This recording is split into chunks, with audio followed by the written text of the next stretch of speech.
지난주까지 우리는 오순절에 성령이 강림하신 것과 또 성령 체험 이후에 그리스도인들의 삶이 얼마나 많이 바뀌었는지 시간 일정까지도 다 바뀌어버린 그 내용을 사도행전 2장을 통해서 보았습니다.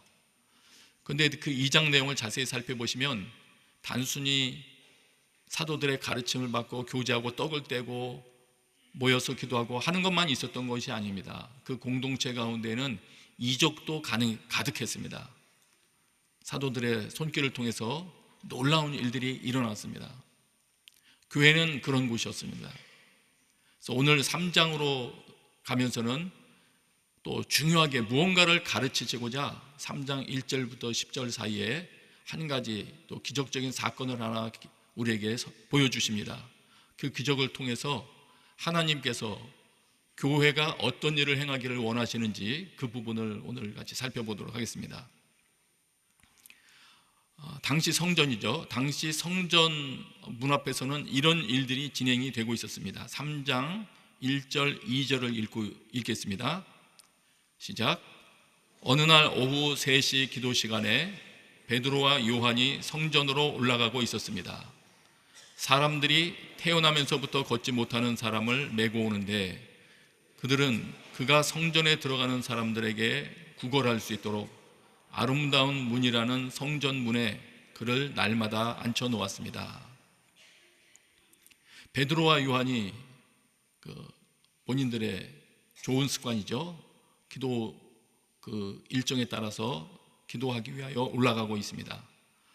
그런데 그 앞에는 사람들이 태어나면서부터 걷지 못하는 사람을 메어 와서는 성전에 들어가는 사람들에게 구걸할 수 있도록, 그래도 아마 작은 희망이 성전에 들어가는 사람들에게 있었던 모양입니다. 그래서 그들이 구걸을 할 때 그 도움을 얻을 수 있도록 날마다 성전문에 그를 앉혀 놓았다, 이렇게 기록이 되어 있습니다. 이런 일도 좋은 일이죠. 몸을 움직일 수 없는 사람을 구걸을 받을 수 있는, 그래서 생활에 도움을 받을 수 있는 곳으로 이동시켜 주는 것도 한편으로는 친절한 행위이기도 하죠. 그리고 성전에 들어가는 자들, 그들이 그 어려운 자를 보고 또 물질을 전달해 주는 것도 귀중한 일입니다. 좋은 일입니다. 그런데 성령님께서는 그런 일 정도에 만족하지 않으십니다. 성령께서는 그것을 뛰어넘는 길로 성령의 감동하심을 감각할 수 있는 베드로와 요한을 사용하십니다. 그래서 베드로와 요한이 행했던 그 일을 보면서 우리는 하나님께서도 도대체 무슨 일을 하기를 원하시는지를 다시 확인해 볼 수 있습니다. 3절 보십시오. 3절, 4절, 5절을 읽겠습니다. 시작. 그는 베드로와 요한이 성전으로 들어가려는 것을 보고 구걸했습니다. 그러자 베드로가 요한과 함께 그를 주목하면서 우리를 보시오라고 말했습니다.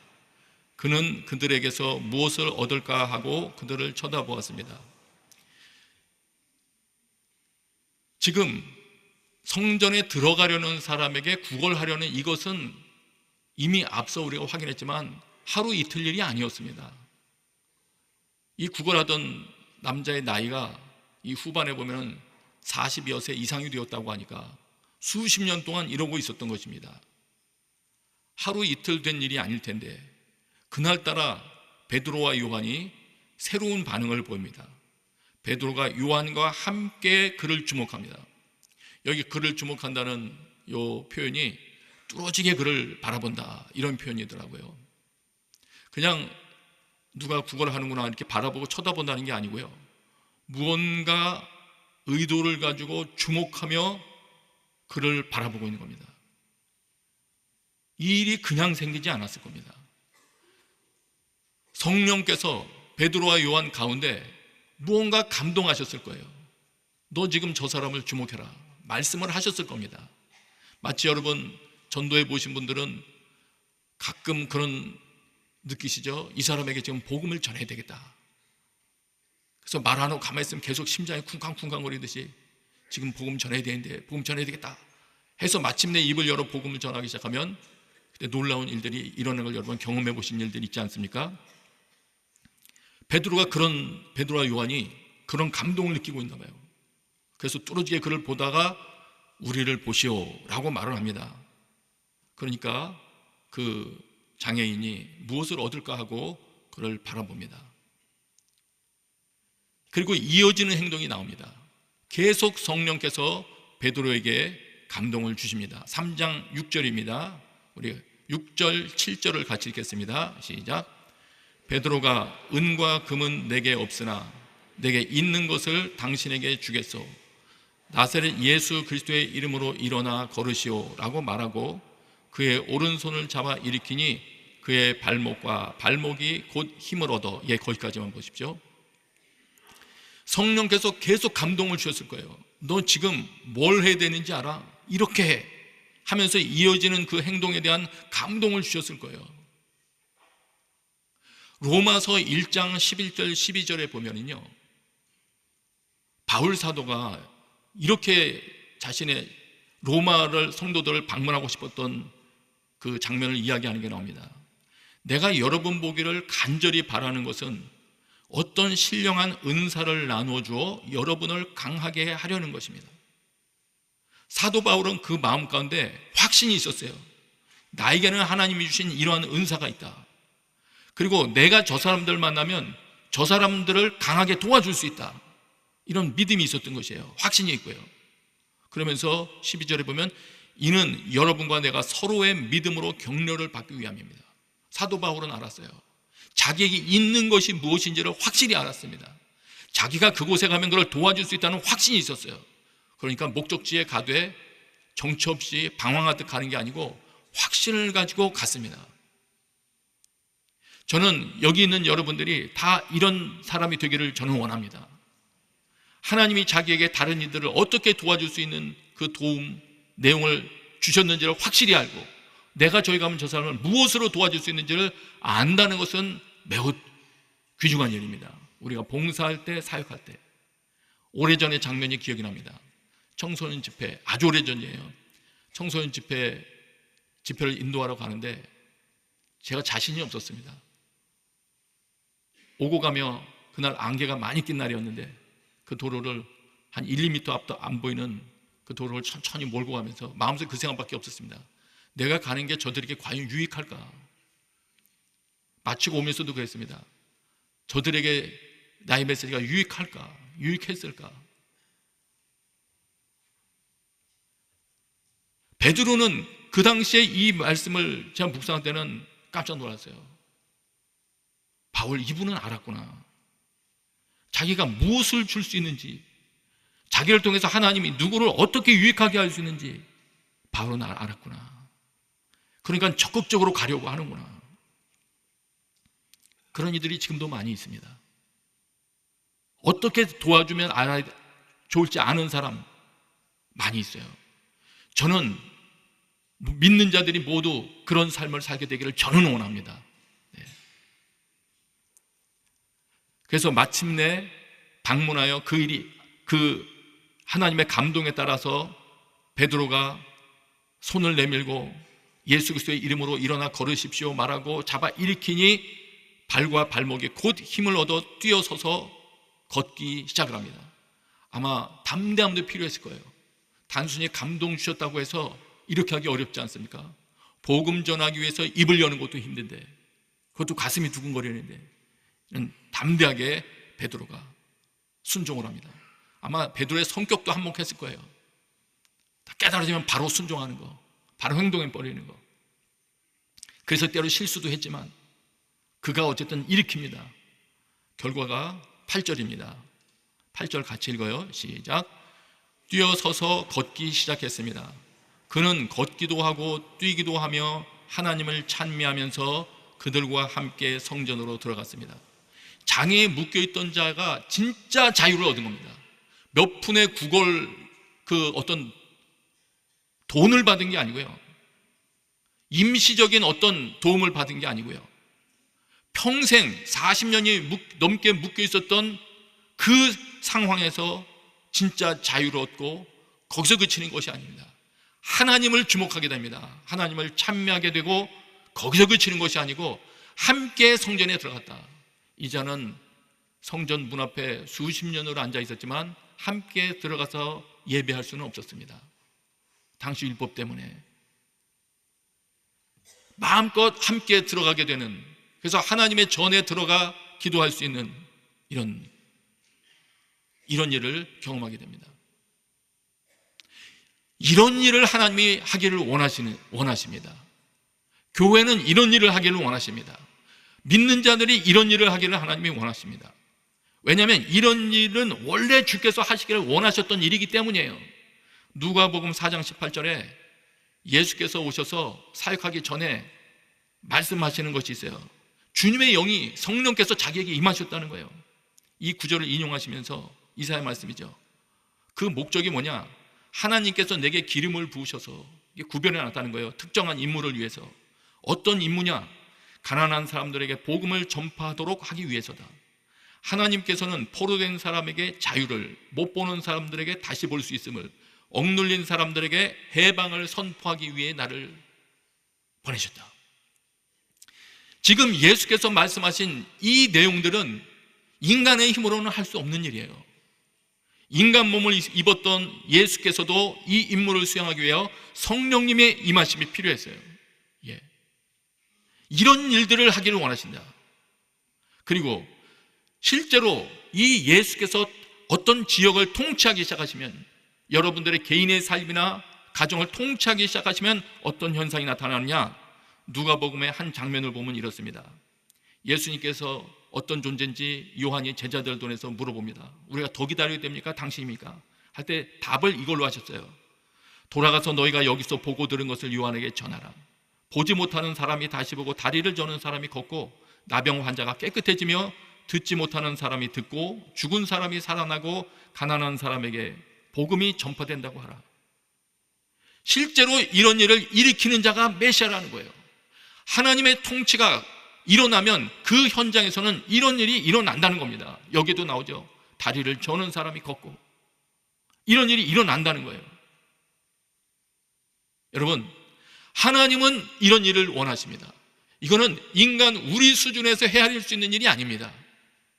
우리 수준에서 계획하거나 회의를 통해서 도출할 수 있는 일이 아니기 때문에 더 희망이 있습니다.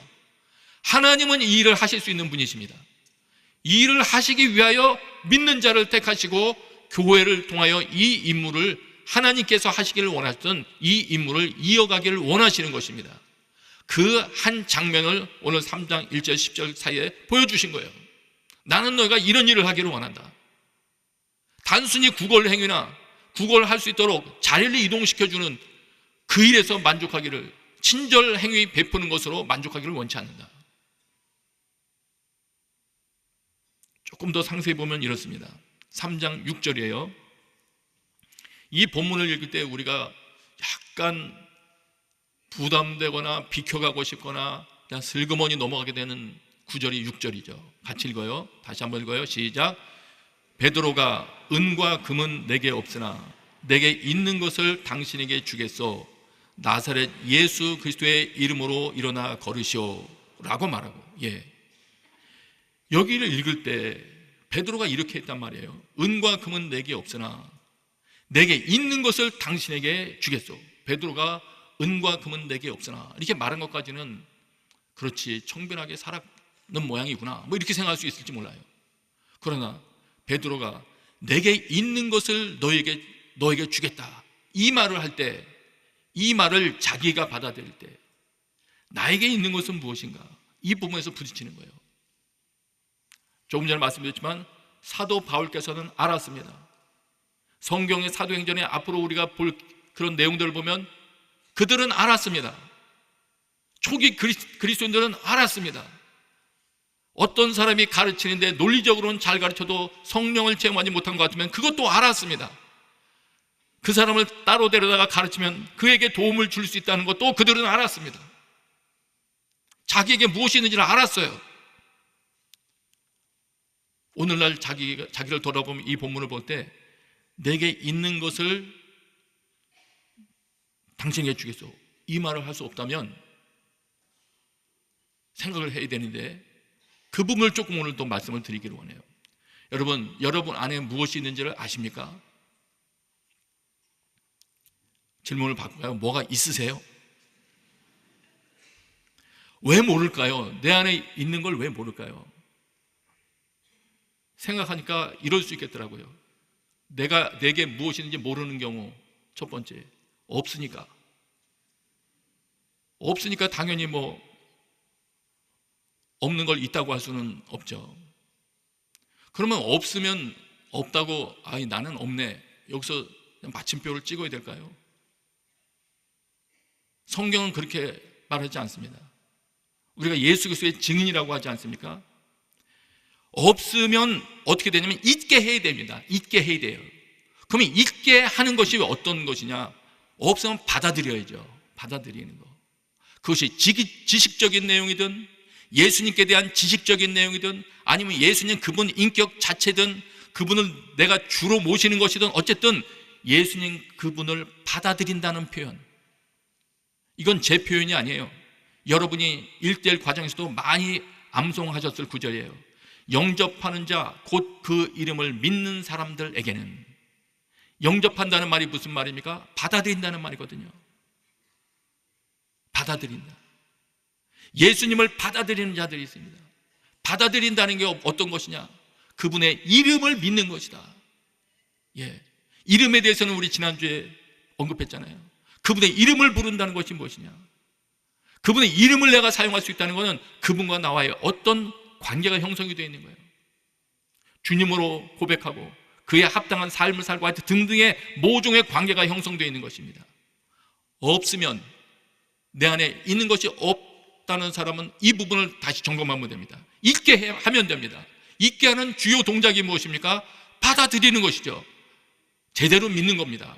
다시 믿음을 검토해보고 예수 그리스도 그분을 믿음으로 내 영혼 중심에 있게 하는 것.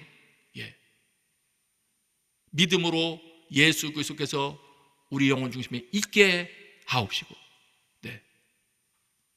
여러분, 새로운 주님과의 밀접한 관계 형성이 여러분에게 일어나게 되시길 바랍니다.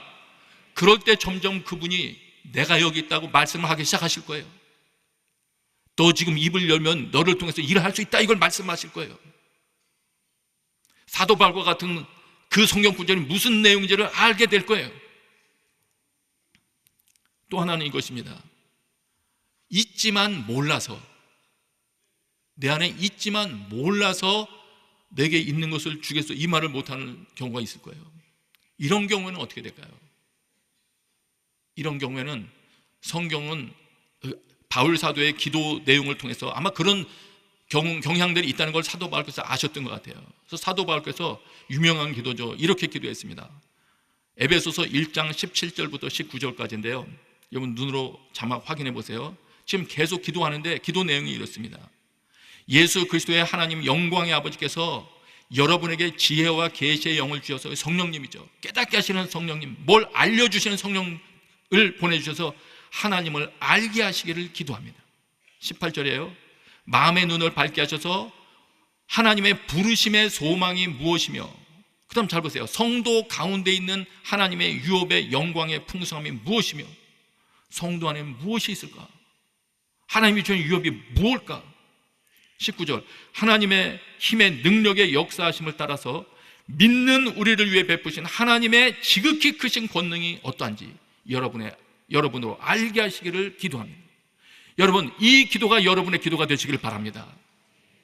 제가 두 번째로 나갔던 그 땅에서 그 동네에 처음에 갔을 때 나이 많으신 선교사님 한 분 계셨어요. 머리도 하얗고 완전 할아버지셨는데 그분이 새로운 자가 한 명 왔다는 소식을 듣고 저를 부르시더라고요. 불러놓고는 그날 이 말씀을 저한테 주시더라고요. 자네 이거를 알아야 된다고. 자신은 이 말씀을 수백 번 수천 번 기도했다고. 그러면서 자신은 많은 경험을 체험했다고 하면서 이걸 기도하라고 하시더라고요. 여러분, 하나님께서 믿는 자에게 역사하시는 것이 어떤 것인지 여러분 깨달아 알기까지 기도하게 되시길 바랍니다. 기도 응답이 확실한 집단의 특징이 있더라고요. 순복음교에서 구역장 하시던 분이 저희 교회 목사님이셨던 분 한 분이 계셨는데요. 제가 여쭤봤어요. 정말 그 교회에서 신유 역사가 많이 일어납니까? 많이 일어난대요. 어떻게 이렇게 많이 일어나나요? 순회 환자가 발생하면 나을 때까지 기도한대요. 그러니 간증이 많겠구나. 조를 짜가지고 돌아가면서 매일 가더라도 하여튼 병이 나을 때까지 기도한대요. 여러분, 하나님께서 여러분에게 주신 것을 깨달아 알기까지 기도하실 수 있게 되시기를 축복합니다. 그 다음에 세 번째는 이거예요. 자기 이렇게 기도했는데도 불구하고 모르는 이유 중에 하나, 하나님께서 감동 주실 때 순종해보지 않아서, 말씀대로 순종해보지 않으면 모릅니다. 저절로 된 건지 기도해서 된 건지 뭐 어떤 건지 저 모릅니다. 여러분, 하나님께서 말씀을 주실 때, 또 깨달아질 때 말씀에 순종하여 실행해 보실 수 있게 되기를 바랍니다. 그래서 특별히 양재오늘에 계신 여러분들에게 개인적으로 당부한다면, 여러분들의 기도가 회복되어야 예수님 이름의 권세가 믿어지고 사용 가능하게 되는 겁니다. 기도가 회복이 되셔야 돼요.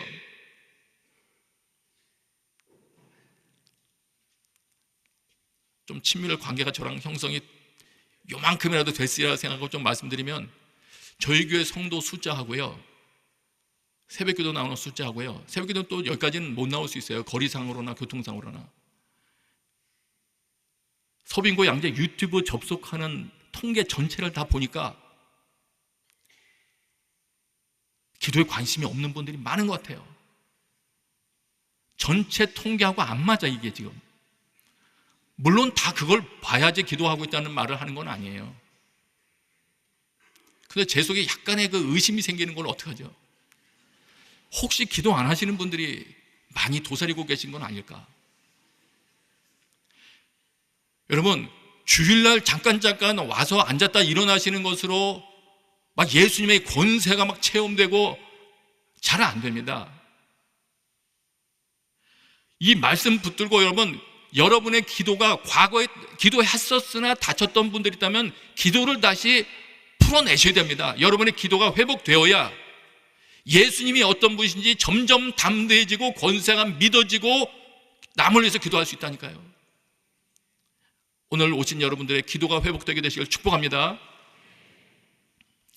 때때로 교회는 이름에도 불구하고 우리를 향해서 무엇을 얻을까 하고 세상 기준으로 바라보는 이들의 그 기대를 만족시켜 주려다가 실수하는 경우들이 종종 있는 것 같습니다. 오래전에 차세대 사역을 여기서 할 때, 그때 청소년들에게 뭘 어떻게 해줘야지 가장 좋을까 하다가 이런저런 조사를 많이 하다가 외국의 대형 교회들도 보니까 청소년 사역의 첫 번째로 나오는 게 단어가 fun 이렇게 돼 있더라고요. 재미있어야 된다는 거예요. 그래서 저는 그때 그거를 세상적인 재미인 줄 알고 일단 학생들을 위해서, 청소년들을 위해서 청소년 열린 예배를 만들었습니다. 저희 교회 역사상 청소년 열린 예배가 있었다는 건 모르는 분들이 많을 거예요. 오래전 얘기니까요. 그 사역팀 이름도 붙였습니다. 7979 미니스트리. 7979 무슨 뜻인지 눈치가 좀 채시시나요? 친구 데려오라고. 그렇게까지 하면서 많은 것을 준비했습니다. 많은 것을 준비하고 청소년들의 입맛에 맞춰서. 그런데 2번, 3번, 4번 몇 번 되지 않아서 청소년들이 거기에 반응하지 않는다는 걸 알았어요.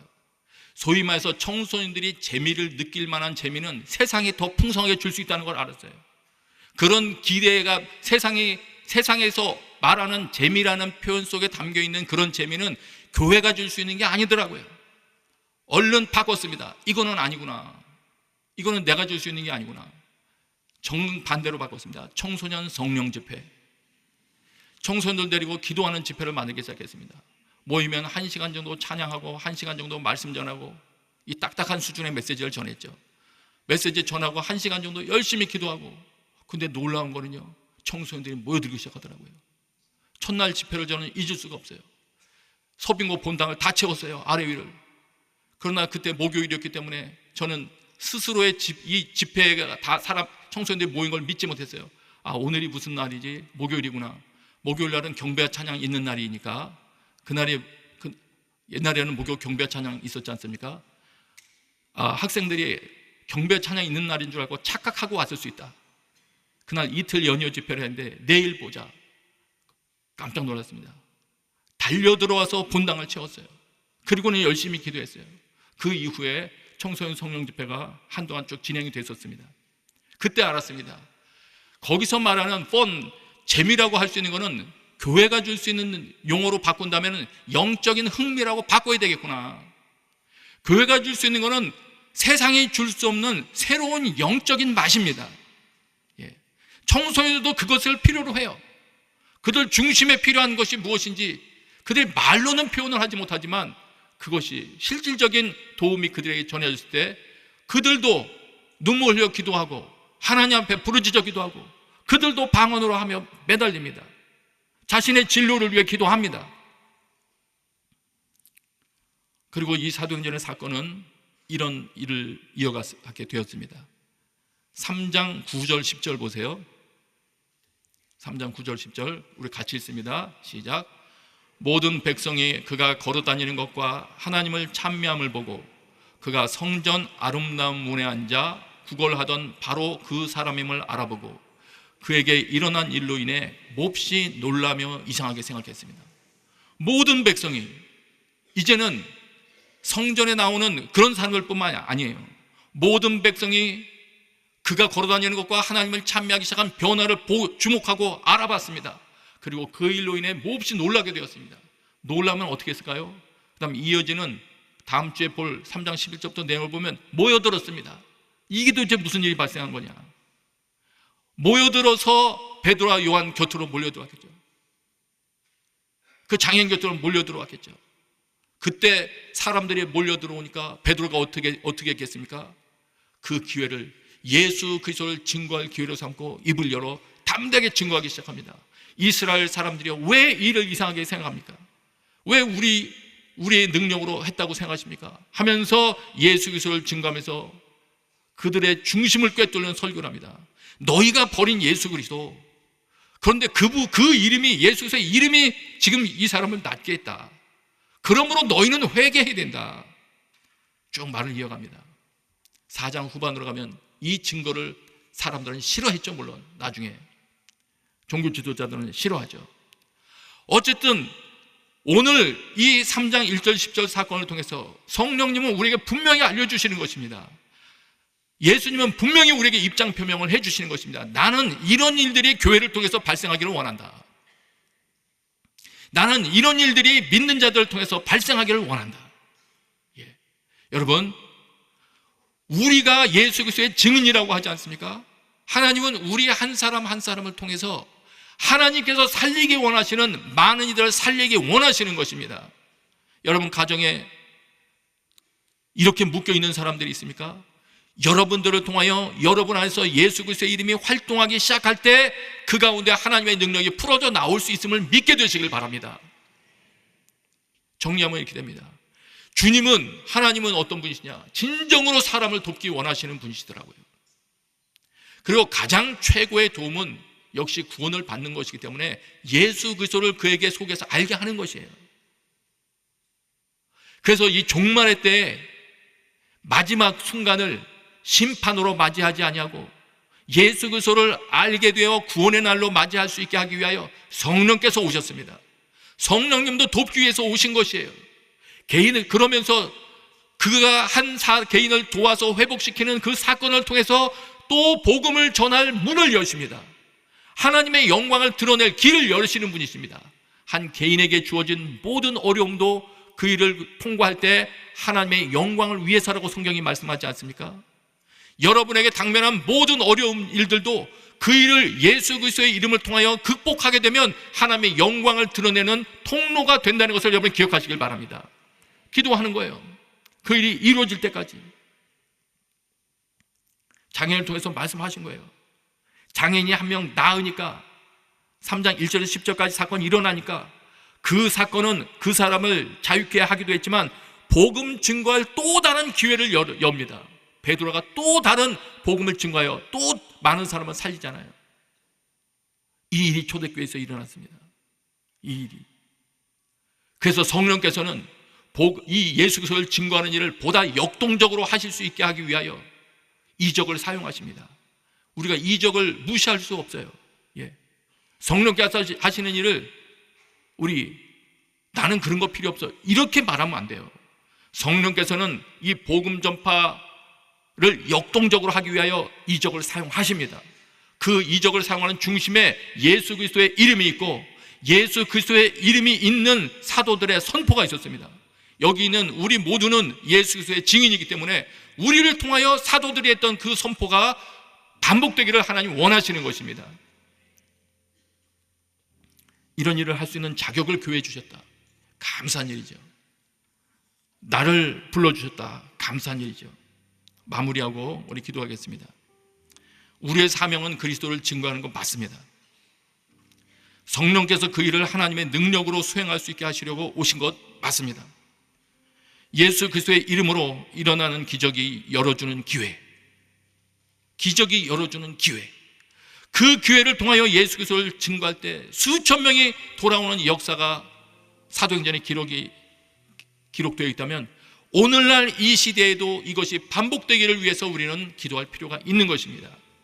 이 시간에 함께 기도할 때 하나님, 내 개인의 삶을 통해서도 내가 이렇게 살다가 그냥 마치는 것이 아니라 성령께 쓰임받는 삶을 살다가 주님 뵙게 하여 주옵소서. 주님, 우리 가정과 이 교회도 성령께 쓰임받아 복음 증거하는 강력한 예수 이름의 권세가 나타나는 통로로 쓰임받게 하여 주옵소서. 같이 한번 기도하겠습니다. 아버지 하나님, 은혜를 주셔서 감사합니다. 성령님 함께하여 주옵소서. 하나님께서 그토록 하시기를 원하시는 일들, 사람 살리기를 원하시는 일들, 주님, 믿지 않는 나의 가족도 살리기를 원하실 것이고 아직 믿음이 연약한 우리 가족도 살리기 원하실 것이고 여러 가지 고통 중에 있는 사랑하는 이들 주님이 회복시키시기를 원하실 것입니다. 주님, 그 주변에 예수 그리스도를 확실히 아는 자가 없어서 예수 그리스도의 이름의 권세를 뿜어낼 수 있는 자가 없다면 주님, 저희가 그곳으로 이동될 수 있도록 은혜를 베풀어 주옵소서. 주님, 저를 사용하여 주시옵소서. 예수님의 이름으로 기도합니다. 아멘.